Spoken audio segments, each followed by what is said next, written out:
그리고 다음으로는 요가 해부학인데요. 요가 해부학은 이제 보시면 목차가 좀 특이합니다. 보면 해부학이란 무엇인가? 부터 시작해요. 그리고 호흡을 제일 먼저 다뤄요. 이 요가 해부학 커리큘럼에서 호흡을 가장 먼저 다루는 이유는 이 해부학이 그냥 해부학이 아니라 요가 해부학이기 때문이에요. 요가에서 굉장히 중요한 영역, 굉장히라고는 말씀드렸지만 사실 전부죠. 그게 바로 호흡인데요. 이 호흡에 대해서 먼저 학습을 하고 그 다음에 이제 다른 시스템을 배우게 돼요. 그래서 그만큼 우리가 배우는 학문이 요가 해부학이기 때문에 호흡 파트를 먼저 학습을 할 거고요. 그 다음에는 골격계, 신경계, 근육계, 결합 조직까지는 몸의 시스템을 이해하는 거예요. 먼저 아마 요가 해부학 또 여러분이 기대하는 그런 몸에 대한 이론 강의는 근육을 먼저 떠올리실 수 있거든요. 아니면 뭐 손목, 발목, 아니면 통증, 뭐 디스크 질환이라던가 이런 것들을 떠올리실 수 있는데 사실 그런 것들은 부차적인 거고요. 예를 들면 근육을 하려고 해도 근육이 지금 골격계, 신경계 다음에 근육이잖아요. 이 몸을 이루는 뼈대, 근본, 철골 같은 거는 골격이에요. 그래서 이 근육조차도 골격 위에 붙어 있죠. 그래서 골격을 이해하지 않으면 근육이 어디에 붙어 있는지를 알 수가 없어요.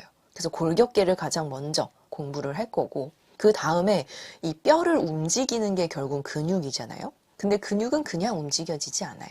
근육이 움직여지는 이 효과를 내는 것은 신경계가 있기 때문이에요. 신경계로 명령을 전달하기 때문에. 그래서 사실은 골격계 다음에 신경계를 공부할 거고 그러고 나서 근육을 배워요. 근데 이 근육계에서는 그럼 뭐 예를 들자면 광배근이라든가 뭐 등세모근, 그런 승모근이라던가 이런 개별의 근육을 배우는 게 아니라 근육의 시스템이죠. 근육이 어떻게 움직이는가. 근육은 수축 이완을 하는데 어떻게 하는가. 뭐 근육의 종류는 어떤 게 있나. 구조는 어떻게 돼 있나. 이런 것들을 배워요. 근육이 움직여지는 원리를 배운다고 생각하시면 되고 그 다음이 이제 결합 조직이죠. 결합 조직은 여러분이 좀 더 접해보셨을 법한 용어로는 근막 시스템. 몸이 하나로 다 연결이 되어 있고 유기체적인 역할을 한다. 그렇게 움직여진다라는 개념이 될 거고 이제 여기까지 이제 시스템을 다 배우고 나서 신체 부위별 분석이 들어가요. 그래서 신체 부위별로는 이제 발부터 시작해서 무릎, 골반, 척추, 뭐 어깨, 옆, 손, 상지죠. 그래서 상지, 하지 이런 식으로 배우실 거고 그래서 근육은 이 신체 부위별 분석에서 개별 근육이 나오기 시작해요. 그리고 뭐 근육 작용과 아사나 동작 밑에 더 있었네요.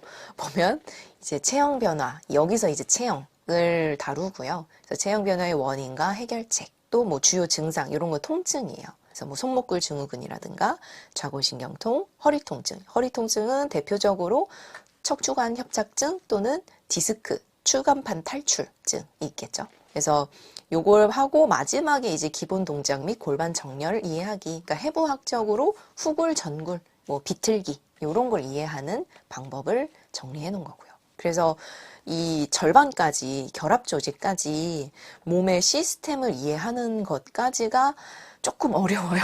그래서 이 해부학 이론 중에 거의 절반 정도는 몸의 시스템을 이해하는데 쓸 거고요. 그리고 그 다음에 이제 부분별로 들어가게끔 시간 배정을 해서 커리큘럼 교육 과정이 진행이 됩니다. 다음으로 아사나 파트는 저희는 이제 아시탄가 빈야사 요가 프라이머리 시리즈를 할 거고요.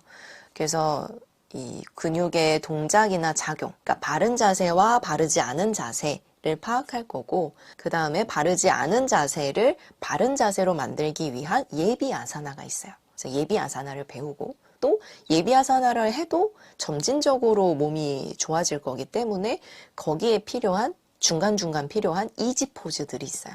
조금 쉬운 자세인 거죠. 그래서 이렇게 크게 4가지로 아사나를 배우실 거예요. 바른 자세, 바르지 않은 자세, 예비 아사나, 이지 포즈. 그래서 이 4가지를 주로 카테고리화해서 아사나를 배우실 거고 또 아사나 티칭법이 있죠. 요 티칭법은 17주 17번의 수업 내내 합니다. 그래서 매 수업 시간마다 앞에 나와서 티칭하는 시연을 하실 거예요. 그래서 멘트는 저희가 다 암기하실 수 있도록 멘트 자료를 드려요. 그럼 그거를 그대로 암기해 오셔서 앞에서 수련지도 할 수 있도록 연습을 해 오시면 돼요.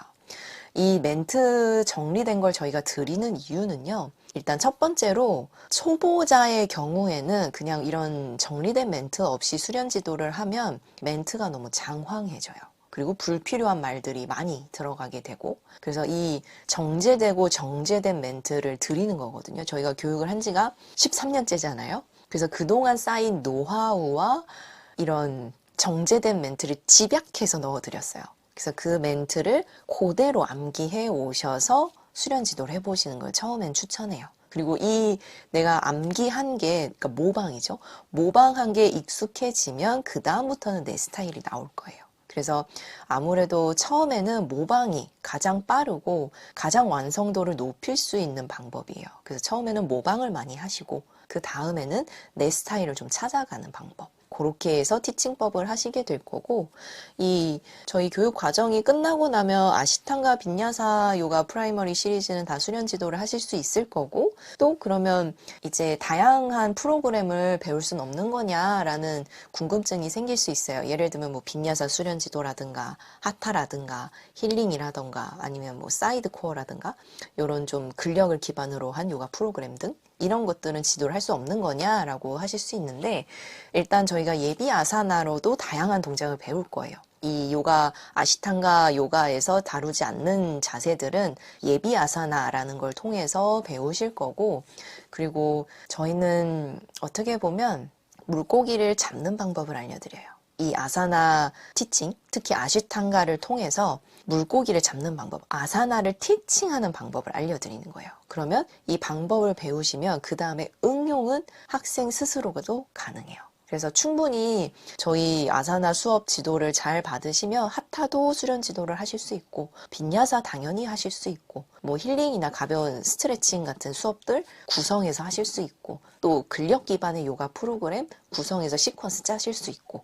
그래서 시퀀스는 뭔가 정해진 시퀀스를 주는 건 너무 쉽고요. 근데 그게 답은 아닌 것 같아요. 그래서 시퀀스 수업을 구성하는 게 가장 큰 걱정 중 하나이실 텐데, 그 시퀀스를 구성하는 원리는 저희가 요가 해부학 이론 때 다 배워요. 그리고 그 이론을 적용하는 거를 아사나 시간 때도 다 배워요. 그래서 내가 배우는 시퀀스가 아시탄가라고 해서 다른 수련 지도를 못할까라는 걱정은 안 하셔도 괜찮을 것 같아요. 저희 수료생들 중에 실제로 티칭을 하는 수료생들이 또 많잖아요. 그런 학생들 중에 시퀀스를 구성하기 어려워서 시퀀스 때문에 수련 지도를 못하는 케이스는 없었어요.